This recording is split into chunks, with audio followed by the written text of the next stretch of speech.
18º miércoles del tiempo ordinario, 4 de agosto, San Juan María Vianney. Lectura del Santo Evangelio según San Mateo. En aquel tiempo Jesús se retiró al país de Tiro y Sidón. Entonces una mujer cananea, saliendo de uno de aquellos lugares, se puso a gritarle: «Ten compasión de mí, Señor, hijo de David. Mi hija tiene un demonio muy malo». Él no le respondió nada. Entonces los discípulos se le acercaron a decirle: «Atiéndela, que viene detrás gritando». Él les contestó: «Solo he sido enviado a las ovejas descarriadas de Israel». Ella se acercó y se postró ante él diciendo: «Señor, ayúdame». Él le contestó: «No está bien tomar el pan de los hijos y echárselos a los perritos». Pero ella repuso: «Tienes razón, Señor, pero también los perritos se comen las migajas que caen de la mesa de los amos». Jesús le respondió: «Mujer, qué grande es tu fe, que se cumpla lo que deseas». En aquel momento quedó curada su hija. Palabra del Señor. Quizás a alguno pueda chocar la actitud de Jesús de no prestar atención a los ruegos de aquella mujer cananea, que con el dolor de madre imploraba por la liberación de su hija, de esa hija atormentada por el demonio.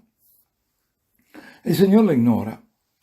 Es tanta la insistencia de la madre que hasta los discípulos, si no se conmueven, al menos se sienten perturbados, porque ella viene gritando desde hace tiempo.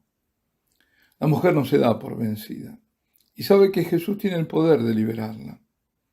Lo reconoce como el Mesías, hijo de David. Se postra ante él. Lo sabe muy bien. La réplica de Jesús a sus discípulos es la explicación de su desatención. Él fue enviado por el Padre a salvar a las ovejas perdidas de Israel. Tal su misión concreta. Excepto en pocas ocasiones, Jesús se mueve siempre en el ámbito del territorio de los hebreos. Esta es una de las pocas ocasiones que ha ido fuera, en la zona pagana de Tiro y Sidón. Pues esto nos debe recordar que Dios se ha encarnado en una mujer judía. Y ese hecho no es accidental, sino sustancial. No es que se podría haber encarnado una griega, una romana, no, en una judía, una hija de Sión. Porque Dios primero escogió un hombre y de su descendencia un pueblo. Y a ese pueblo le dio una ley. Y dentro de este pueblo nuevamente alguien escoge para ingresar en la historia de ese pueblo, que es de donde comienza la salvación.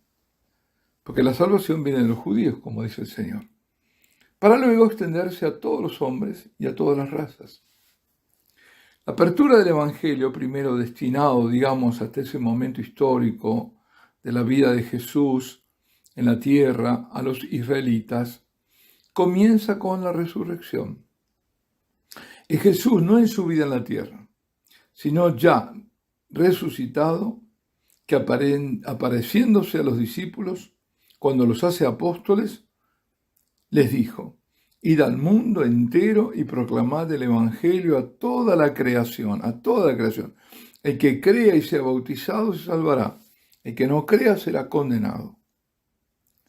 Esto está en Marcos, al final de Marcos, el último capítulo, 16 de Marcos, los versículos 15 y 16. Pero en Jesús no hay dureza de corazón, ¿cómo podría haberla? Sino el celo por su misión. No obstante todo, la mujer responde muy bien a la prueba, porque cuando el Señor entra en diálogo con ella y le dice: «No está bien tomar el pan de los hijos y echárselos a los perros para que ellos coman», perros que otros traducen como aquí para amortiguar el término con que los judíos etiquetaban a los paganos, los llamaban perros. Aquí dice perritos, pero dice perros. Y la cananea, con la audacia propia de la fe, responde que es cierto. Pero los perros también comen de las migas o de las migajas que caen de las mesas de los amos. El Señor, que había dicho que nada se desperdicie y había mandado recoger las obras del milagro de la multiplicación de los panes y peces. Sí, tenía, por supuesto, aquella mujer derecho y muy bien merecido, por la insistencia del dolor de madre y la fe en Jesucristo, recibir aquella migaja de gracia que otros israelitas despreciaban. Por eso el Señor no solo cede, sino que elogiará a la mujer, y ese elogio perdurará por todas las generaciones. Bien, creo que es por eso, mirándolo bajo este aspecto, es de una grandísima riqueza, como todo, ¿no? La palabra de Dios, pero mirándolo desde este aspecto. Hoy la Iglesia hace memoria de San Juan María Vianney, el santo cura de Ars, como se lo llama, patrón de los párrocos y de hace algunos años patrón de todo el clero, nuestro patrono. Juan Bautista María Vianney, así llamaba Juan Bautista María Vianney, nació cerca de Lyon, Francia, el 8 de mayo. El 8 de mayo siempre ha sido una fiesta, distintas fiestas marianas son el 8 de mayo, de 1786. Murió en Ars.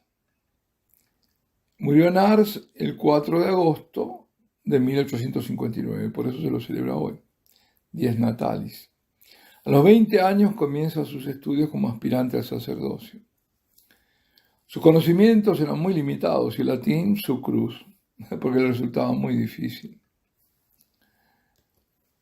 A eso se suma que es reclutado para la guerra napoleónica. Creo que en ese momento era Napoleón contra España, ¿no?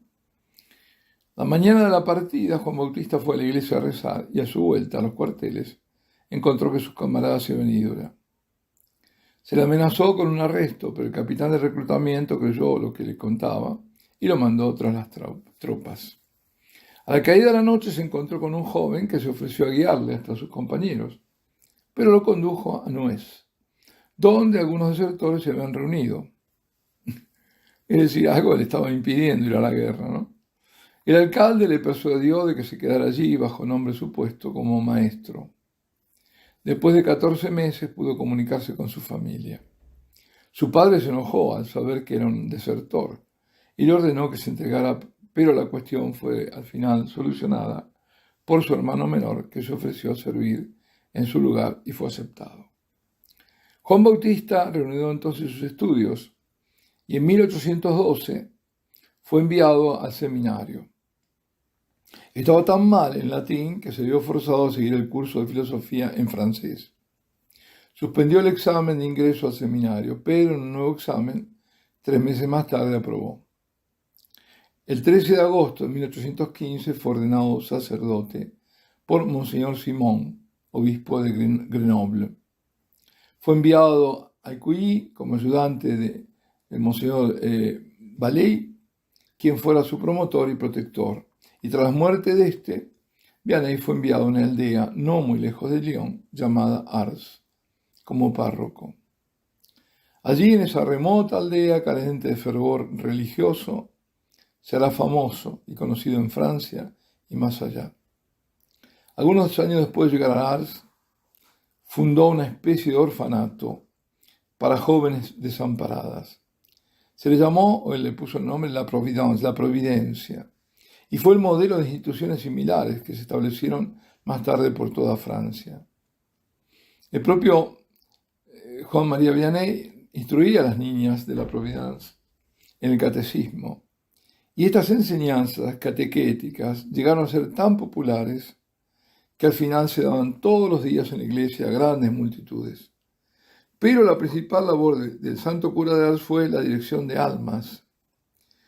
No llevaba mucho tiempo en Ars cuando la gente empezó a acudir a él de otras parroquias, luego de lugares distantes, más tarde de todas partes de Francia y finalmente de otros países.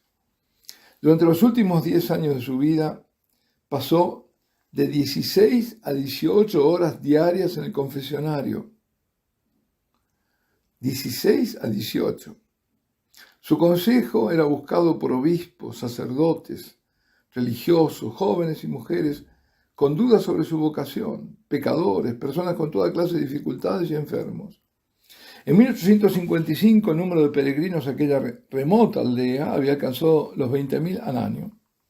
Las personas más distinguidas visitaban Ars con la finalidad de ver al santo cura y oír su enseñanza cotidiana.